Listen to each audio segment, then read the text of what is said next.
Hello everyone, and thanks for watching Edupedia Word videos. This chapter will be untitled The Control of Prices.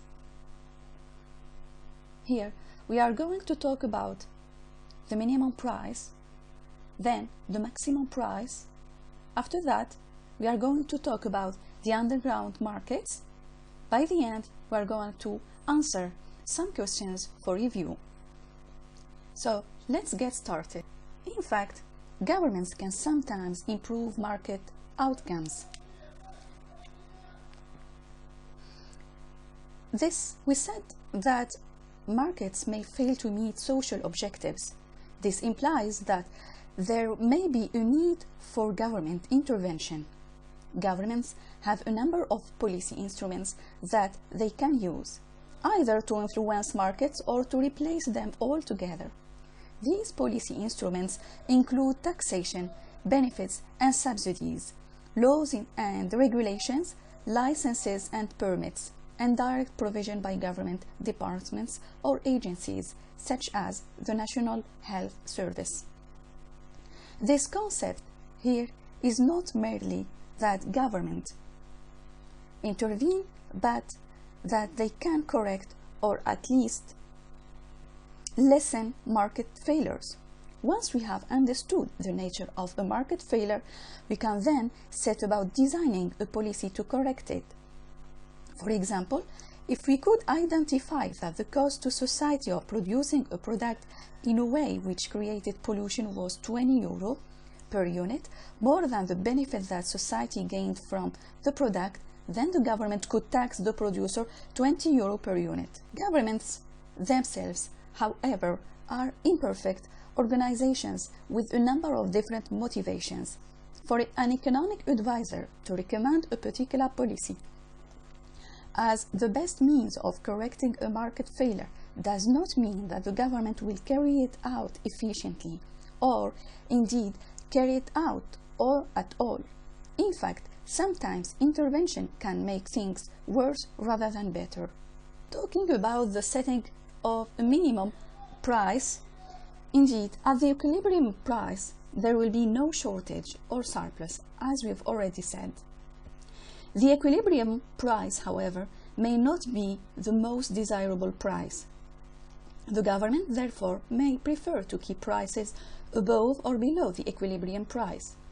If the government sets a minimum price above the equilibrium, called a price floor, there will be a surplus, QS minus QD. In the figure, price will not be allowed to fall to eliminate the surplus. So the government sets minimum prices to prevent them from falling below a certain level. It may do this for various reasons: to protect producers' incomes. If the industry is subject to supply fluctuations, for example, fluctuations in weather affecting crops, prices are likely to fluctuate severely. Minimum prices will prevent the fall in producers' incomes that would accompany periods of low prices. 2. To create a surplus, for example, of grains, particularly in times of plenty, which can be stored in preparation for possible future shortages. 3. In the case of wages, the price of labor, minimum wage legislation, can be used to prevent workers' wage rates from falling below a certain level. This may form a part of a government policy on poverty and inequality. The government can use various methods to deal with the surpluses associated with minimum prices. Indeed, the government could buy the surplus and store it, destroy it, or sell it abroad in other markets. The government can supply be artificially lowered by restricting producers to particular quotas.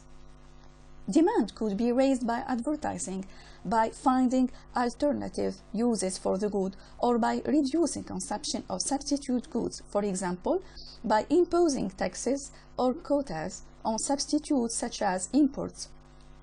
One of the problems with minimum prices is that firms with surpluses on their hands may try to evade the price control and cut their prices. Another problem is that high prices may cushion inefficiency. Firms may feel less need to find more efficient methods of production and to cut their costs if their profits are being protected by the high price.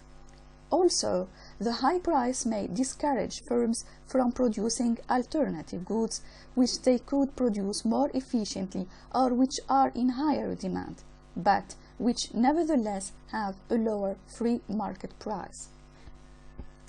If the government sets a maximum price below the equilibrium, called a price ceiling, there will be a shortage from QD minus QS. As you can see, price will not be allowed to rise to eliminate this shortage. So the government may set maximum prices to prevent them from rising above a certain level. This will normally be done for reasons of fairness. In wartime or times of famine, the government may set maximum prices for basic goods so that poor people can afford to buy them. The resulting shortages, however, create further problems. If the government merely sets prices and does not intervene further, the shortages will lead to the following: allocation on a first-come, first-served basis. This is likely to lead to queues developing or firms adopting waiting lists. Queues were a common feature of life in the former communist East European countries, where governments kept prices below the level necessary to equate demand and supply. In the 1990s, as part of their economic reforms, they lifted price controls. This had the obvious benefit of reducing or eliminating queues. However, the consequential sharp increase in food prices made life very hard for those on low incomes. Firms deciding which customers should be allowed to buy, for example, giving preference to regular customers. Neither of the above may be considered fair, since some people in need may be forced to go without. Therefore, the government may adopt a system of rationing. People could be issued with a set number of coupons for each item rationed. So, the rationing is the fact where the government restricts the amount of a good that people are allowed to buy.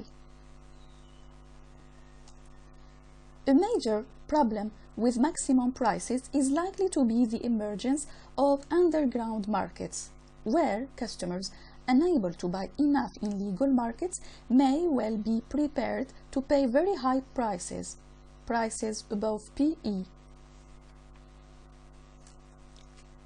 When the government sets maximum prices, an underground market is likely to result.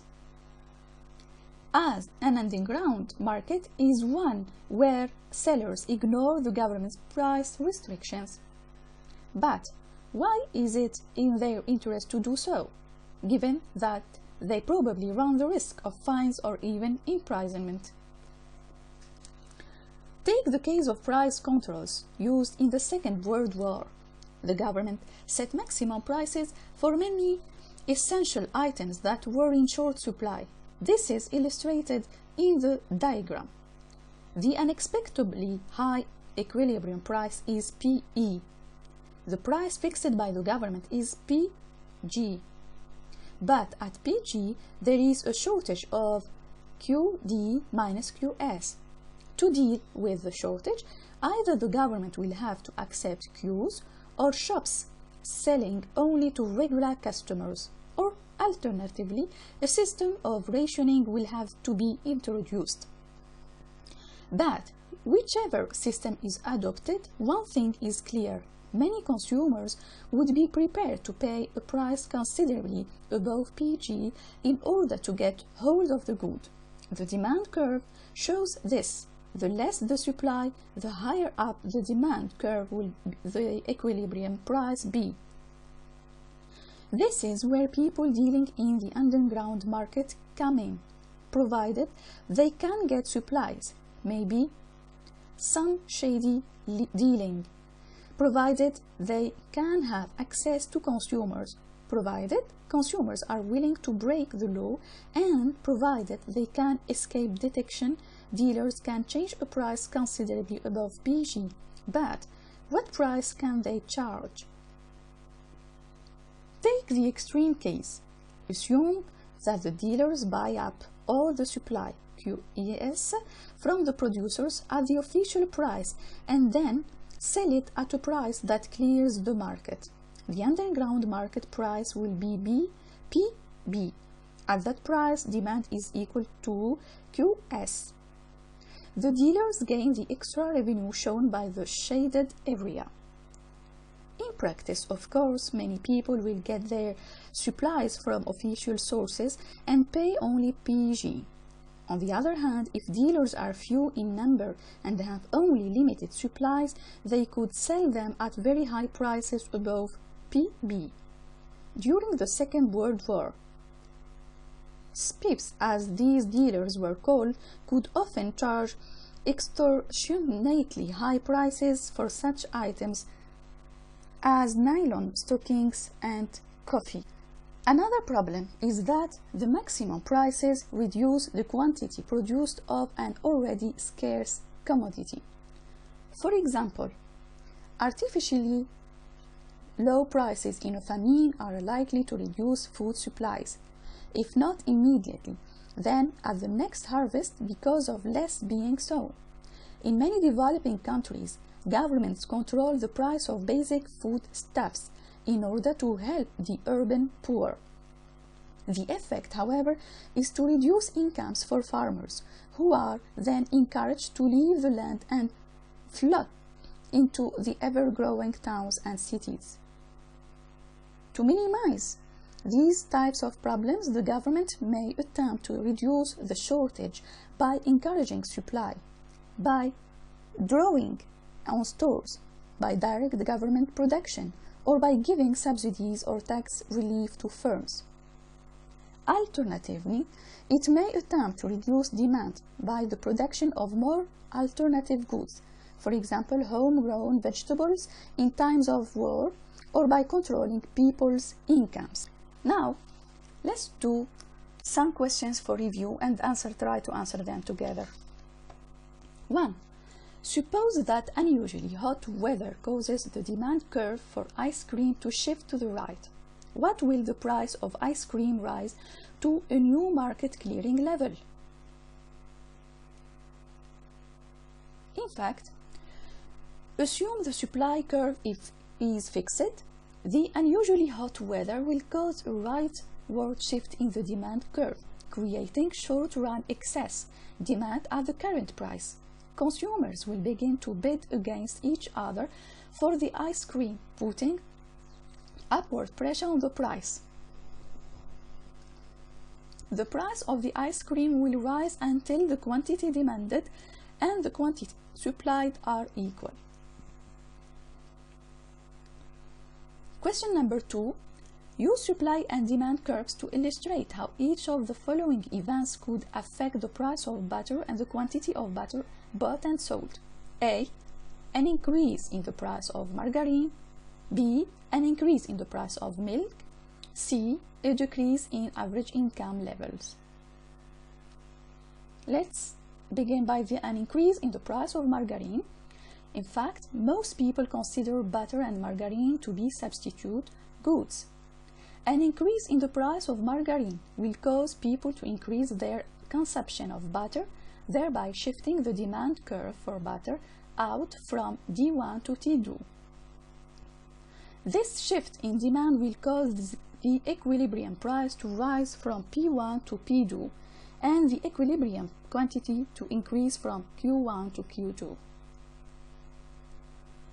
Talking about the case 2, an increase in the price of milk. In fact, milk is the main ingredient in butter. An increase in the price of milk will increase the cost of producing butter. The supply curve for butter will shift from S1 to S2, resulting in a higher equilibrium price, P2, covering the higher production costs, and a lower equilibrium quantity, Q2. Note here that given that butter is in fact made from the fat that is skimmed off of the milk, butter and milk are joint products. If you are aware of this relationship, then your answer will change. In this case, as the price of milk increases, so does the quantity supplied. As the quantity supplied of milk increases, there is a larger supply of fat available to make butter. This will shift the supply of butter curve to the right, and the price of butter will fall. C. A decrease in average income levels. Assume that butter is a normal good. A decrease in the average income level will cause the demand curve for butter to shift from D1 to D2. This will result in a decline in the equilibrium price from P1 to P2, and a decline in the equilibrium quantity from Q1 to Q2. 3. Explain the difference between a shift in the supply curve and a movement along the supply curve. A movement along the supply curve is caused by a change in the price of the quantity of the good, since these are the variables on the axis. A shift on the supply curve is caused by any other relevant variable that causes a change in the quantity supplied at any given price. Some examples are changes in production costs and an increase in the number of firms supplying the product. Let's sum up. In this section, we saw that there are several ways in which the government intervenes in the operation of markets. It can fix prices, tax or subsidize products, regulate production, or produce goods directly itself. The government may fix minimum or maximum prices. If a minimum price is set above the equilibrium, a surplus will result. And if a maximum price is set below the equilibrium price, a shortage will result. Minimum prices are set as a means of protecting the incomes of suppliers or creating a surplus for storage in case of future reductions in supply. If the government is not deliberately trying to create a surplus, it must decide what to do with it. Finally, maximum prices are set as a means of keeping prices down for the consumer. The resulting shortage will cause queues, waiting lists, or the restriction of sales by firms to favored customers. Alternatively, the government could introduce a system of rationing. With maximum prices, underground markets are likely to arise. This is where goods are sold illegally above the maximum price. So this is the end of this section. The next chapter will be related to elasticity. Thank you very much for your attention.